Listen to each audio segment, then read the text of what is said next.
హరే కృష్ణ అందరికీ. తరువాతి శ్లోకం.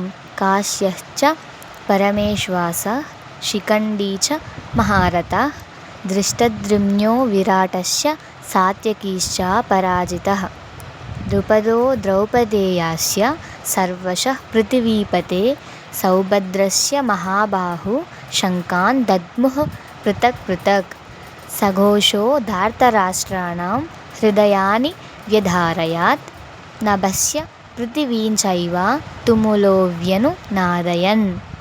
తాత్పర్యం. గొప్ప ధనువు కలిగిన కాశీరాజు, మహారథుడైన శిఖండి, దుష్టద్యుమ్నుడు, విరాటుడు, పరాజయం లేనివాడైన సాత్యకి, ద్రుపదుడు, ద్రౌపదీపుత్రులైన ఉపపాండవులు, మహాబాహుడైన సుభద్రాకుమారుడు అభిమన్యుడు అందరూ వేరువేరుగా శంఖాలను పూరించారు. ఆ ధ్వని భూమి ఆకాశాల అంతటా ప్రతిధ్వనించి దుర్యోధనుల గుండెలు బద్దలు చేసింది.